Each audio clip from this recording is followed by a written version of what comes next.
With income stagnating in recent years, does an average salary give people enough to live comfortably on?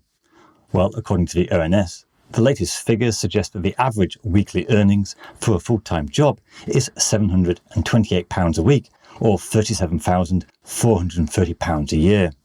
After paying just shy of £6,000 in income tax and national insurance, your take-home pay will be £30,471, or £586 a week. What about someone living on the national minimum wage, which is increasingly important? Recently, the living wage was increased to £12.21 for those over 21 years old. And if you've got a 40-hour-a-week job, the annual salary will be £25,396, which after tax you're looking at £21,800. Now, to start paying the higher rate of income tax, 40%, your income will need to rise over £50,271. And if you do start to pay the higher rate of income tax, you're amongst the top 10% of adult earners. Though, with the freezing of tax allowances, it's drawing an increasing number of adults into paying the higher rate. The IFS calculate a growing share will pay this rate in the coming years. In 1991, just 3.5% of adults were in the higher rate of income tax. But when looking at average wages, we have to bear in mind that only 74% of the labour force are in work. And of those in work, only 76% work full-time, which means that only 56% of working-age adults are in full-time work. So, of course, income doesn't just come from wages. Household income is increasingly reliant on different types of benefits, with over 7 million people now receiving some form of universal credit. For households receiving universal credit, the average payment for a single person with no children is £720 a month, or £8,640 a year. For a couple with children, it's more like £1,220 a month. Universal credit is significantly less than the average household income, though 37% on universal credit are also working too. Household income gives a better idea to how the average family in the UK is doing, because household income is determined by both wages, benefits and rates of employment. And according to the latest ONS figures, average household income in the UK was £35,700, or £2,975 a month.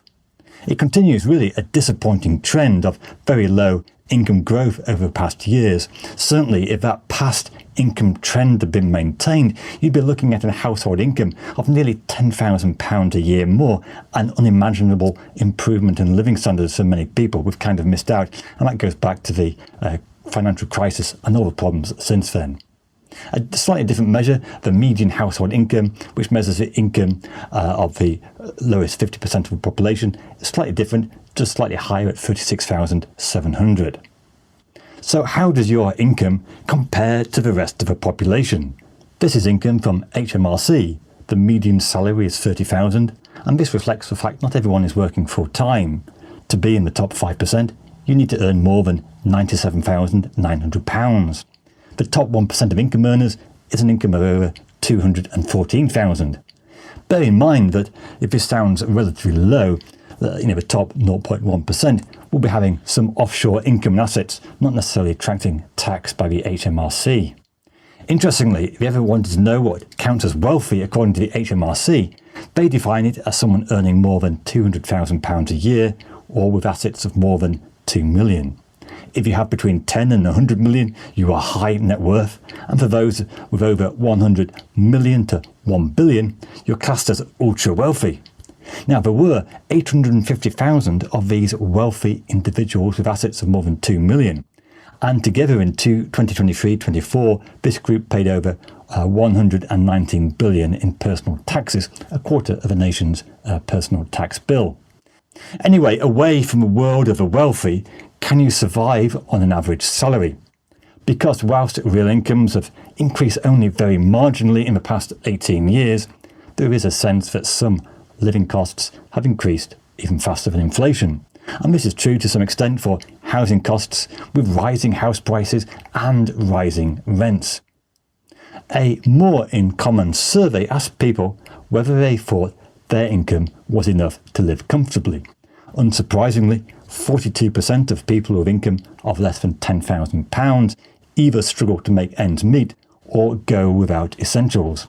Even 14% of those median income in the range of 30 to 39k a year are struggling to make ends meet.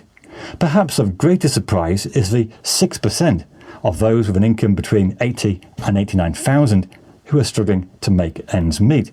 But the truth is that income is really only part of the story. If you are single, with 2 children, renting in London, that £80,000 gross could very soon evaporate. The Times produced a graph showing the income necessary to meet minimum income standards. The average full-time salary needed to meet this minimum income has been increasing actually faster than actual salaries, and it's now higher than median wages. But the one thing that does stand out is the cost of bringing up 2 children, especially if you're a single parent. By the way, I recently looked at reasons for falling global birth rates and kind of concluded it's much more of an economic factors. But if you're struggling economically to make ends meet, then there is a very clear disincentive to have children, especially because you don't want them to grow up with material privation. Interestingly, 7% of those with incomes over 100,000 say they don't have enough money for luxuries, but it can only just cover the essentials. Yet 7% of those with salaries of 30,000 say they are very comfortable financially. So a lot of this disparity has to do with housing costs. You could be living with your parents, paying no rent, and feel that you are relatively comfortable financially, though you may also be frustrated you have to live with your parents at the age of 30. Those who have paid off their mortgage outright pay on average just 5% of their income in housing costs, and this compares to 34% for private renters. And of course, within this bracket, housing costs can be exacerbated by the local region in which you live. Average rents in London over £2,100, but in the northeast, £694. So if you want your average salary to go further, consider moving up to Sunderland or Newcastle. But it's not just about housing costs. The most common repayment rate on a student loan is 9% of income over £27,000. So a salary only slightly above what we'd get on the national minimum wage job. And with many graduate jobs not being particularly well paid these days, it's a tough deal for many recent graduates. Then you've got other things like transport costs, depending on where you live and how much you need to commute.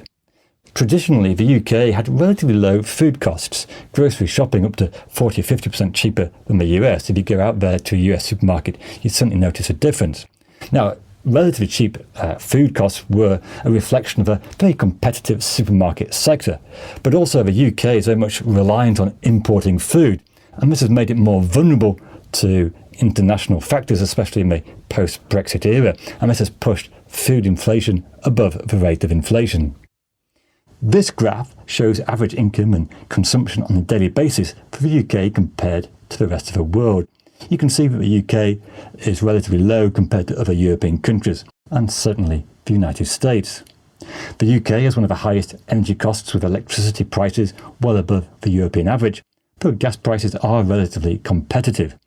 US household income is significantly higher than the UK, but the US has much higher health costs, and at least in the UK, basic healthcare is free. You don't go bankrupt from high healthcare costs, and that's a real boon to maintaining living standards.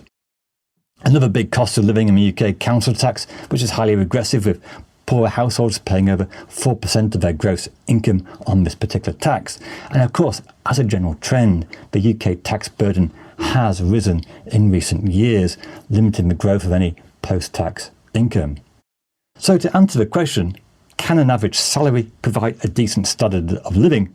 Well, it very much depends. If you live in, say, the northwest, northeast, or you live with your parent and you don't have children to support, maybe you've got an allotment, grow your own food, then it could be quite a comfortable standard of living.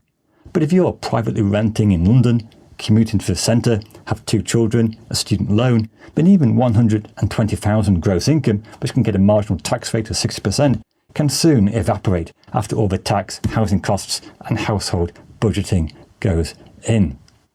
Another interesting research from the More in Common study is that life satisfaction generally rises with rising income. over £100,000 a year seems to give much more life satisfaction than having less than £10,000. So who would have thought that? Anyway, let me know if your salary provides a decent standard of living, or whether there's something else which really affects quality of life. Anyway, thanks for watching. Do consider subscribing, and see you soon.